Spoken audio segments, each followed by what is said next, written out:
ಎಲ್ಲರಿಗೂ ನಮಸ್ಕಾರಗಳು. ಮೊದಲ ದಿನದ ಶೈಲಪುತ್ರಿ ಪೂಜೆಯ ಶುಭ ಮುಹೂರ್ತ ಮತ್ತು ಪೂಜೆ ವಿಧಾನದ ಬಗ್ಗೆ ನಾವಿಂದು ತಿಳಿದುಕೊಳ್ಳೋಣ. ಮೊದಲ ದಿನದ ದೇವಿಯ ಶೈಲಪುತ್ರಿ ರೂಪವನ್ನು ಪೂಜಿಸಲಾಗುತ್ತದೆ.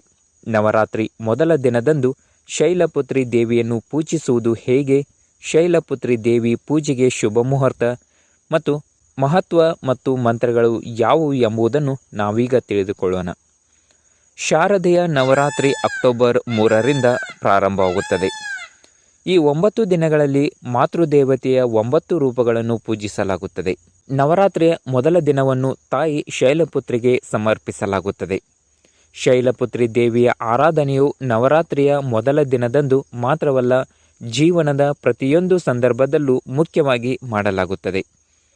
ಈಕೆಯ ಆರಾಧನೆಯು ನಮಗೆ ತಾಳ್ಮೆ, ಧೈರ್ಯ ಮತ್ತು ಶಾಂತಿಯ ಮಾರ್ಗವನ್ನು ತೋರಿಸುತ್ತಾಳೆ. ಆಕೆಯ ಅನುಗ್ರಹದಿಂದ ಸಾಧಕನು ಜೀವನದ ಪ್ರತಿಯೊಂದು ಕ್ಷೇತ್ರದಲ್ಲೂ ಯಶಸ್ಸು ಮತ್ತು ತೃಪ್ತಿಯನ್ನು ಪಡೆಯುತ್ತಾನೆ. ಶೈಲಪುತ್ರಿ ದೇವಿಯ ಹೆಸರು ಸ್ವತಃ ಶಕ್ತಿ ಮತ್ತು ಸಕಾರಾತ್ಮಕತೆಯ ಸಂಕೇತವಾಗಿದೆ ಮತ್ತು ಅವಳನ್ನು ಪೂಜಿಸುವುದರಿಂದ ಭಕ್ತನು ಅಪಾರ ಸಂತೋಷ ಮತ್ತು ಶಾಂತಿಯನ್ನು ಪಡೆಯುತ್ತಾನೆ.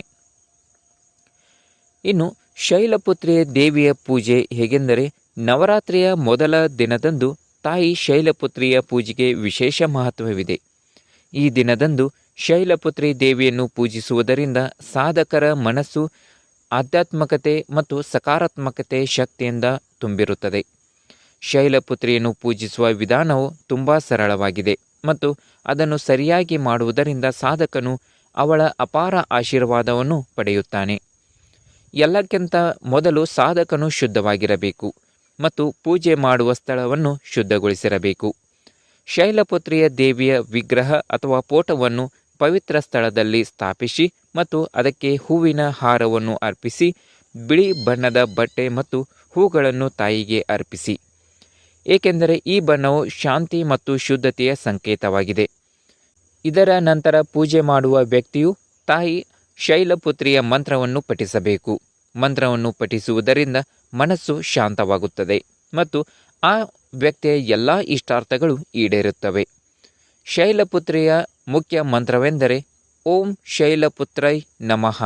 ಈ ಮಂತ್ರವನ್ನು 108 ಬಾರಿ ಪಠಿಸುವುದು ಅತ್ಯಂತ ಪ್ರಯೋಜನಕಾರಿ ಎಂದು ಪರಿಗಣಿಸಲಾಗುತ್ತದೆ. ಇದರೊಂದಿಗೆ ತಾಯಿಗೆ ಪ್ರಸಾದವನ್ನು ಅರ್ಪಿಸಿ ಮತ್ತು ಅಂತಿಮವಾಗಿ ತಾಯಿಗೆ ಆರತಿಯನ್ನು ಮಾಡಿ. ಇನ್ನು ನವರಾತ್ರಿಯಲ್ಲಿ ಶೈಲಪುತ್ರಿ ದೇವಿಯ ಪೂಜೆಯ ಮಹತ್ವವನ್ನು ತಿಳಿದುಕೊಳ್ಳೋಣ.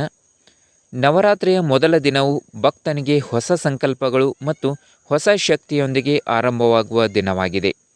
ಶೈಲಪುತ್ರಿಯ ದೇವಿಯ ಆರಾಧನೆಯು ಸಾಧಕನಿಗೆ ತನ್ನ ಜೀವನದಲ್ಲಿ ಬರುವ ಎಲ್ಲ ಕಷ್ಟಗಳನ್ನು ತಾಳ್ಮೆಯಿಂದ ಎದುರಿಸಲು ಮತ್ತು ತನ್ನ ಗುರಿಯತ್ತ ಸಾಗಲು ಪ್ರೇರೇಪಿಸುತ್ತದೆ.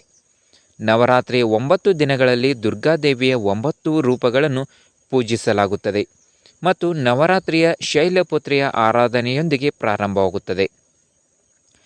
ತಾಯಿ ಶೈಲಪುತ್ರಿಯನ್ನು ಪೂಜಿಸುವುದರಿಂದ ಎಲ್ಲ ರೀತಿಯ ಸಮಸ್ಯೆಗಳು ಮತ್ತು ಅಡೆತಡೆಗಳು ಪರಿಹಾರವಾಗುತ್ತವೆ ಎನ್ನುವ ನಂಬಿಕೆಯಿದೆ.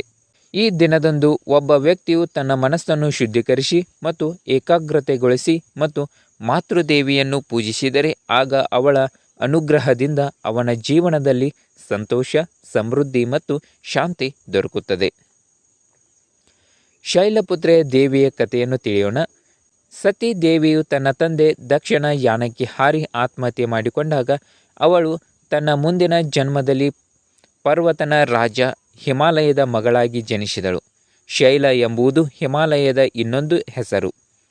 ಪರ್ವತಗಳ ರಾಜನಾದ ಹಿಮಾಲಯದ ಸ್ಥಳದಲ್ಲಿ ಆಕೆಯು ಜನಿಸಿರುವುದರಿಂದ ಆಕೆಗೆ ಈ ಹೆಸರು ನೀಡಲಾಗುತ್ತದೆ. ಆಕೆಯ ಮೂಲ ಹೆಸರು ಪಾರ್ವತಿ. ದೇವಿಯು ಶಿವನನ್ನು ತನ್ನ ಪತ್ನಿಯನ್ನಾಗಿ ಪಡೆದುಕೊಳ್ಳುವುದಕ್ಕಾಗಿ ತೀವ್ರ ತಪಸ್ಸನ್ನು ಮಾಡಿದಳು. ಆಕೆಯ ತಪಸ್ಸಿಗೆ ಸಂತೋಷಗೊಂಡ ಶಿವನು ಅವಳಿಗೆ ಕಾಣಿಸಿಕೊಂಡು ತನ್ನ ಪತ್ನಿಯನ್ನಾಗಿ ಸ್ವೀಕರಿಸಿದನು. ಶೈಲಪುತ್ರಿ ದೇವಿ ಪೂಜೆಗೆ ಶುಭ ಮುಹೂರ್ತಗಳು ಬೆಳಗ್ಗೆ 6:15ರಿಂದ 7:22ರವರೆಗೆ, 11:46ರಿಂದ 12:33ರವರೆಗೆ, 10:11ರಿಂದ 12 ಗಂಟೆ 10 ನಿಮಿಷದವರೆಗೆ.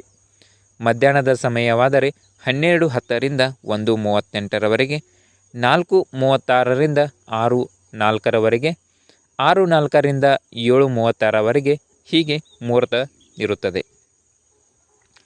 ಇನ್ನು ಶೈಲಪುತ್ರಿಯ ದೇವಿಯ ಪ್ರಸಾದವೆಂದರೆ ತಾಯಿ ಶೈಲಪುತ್ರಿಯ ಹಸುವಿನ ಮೇಲೆ ಕುಳಿತು ಸವಾರಿಯನ್ನು ಮಾಡುತ್ತಾಳೆ. ಆದ್ದರಿಂದ ಹಸುವಿನ ಹಾಲಿನಿಂದ ಮಾಡಿದ ವಸ್ತುಗಳನ್ನು ಮಾತ್ರ ಅವಳಿಗೆ ಅರ್ಪಿಸಲಾಗುತ್ತದೆ. ಪಂಚಾಮೃತವನ್ನು ಹೊರತುಪಡಿಸಿ ನೀವು ಶೈಲಪುತ್ರಿ ದೇವಿಗೆ ಹಾಲಿನಿಂದ ಮಾಡಿದ ಖೀರ ಅಥವಾ ಬರ್ಫಿಯನ್ನು ನೀಡಬಹುದು. ಇದಲ್ಲದೆ ನೀವು ತುಪ್ಪದಿಂದ ಮಾಡಿದ ಹಲ್ವಾವನ್ನು ಸಹ ನೀಡಬಹುದು. ವಿಶೇಷವೆಂದರೆ ಹಸುವಿನ ಹಾಲಿನಿಂದ ಮಾಡಿದ ಬರ್ಫಿಯನ್ನು ದೇವಿಗೆ ನೈವೇದ್ಯ ಮಾಡುವುದಲ್ಲದೆ ಉಪವಾಸದ ಸಮಯದಲ್ಲಿ ನೀವು ಅದನ್ನು ಸೇವಿಸಬಹುದು.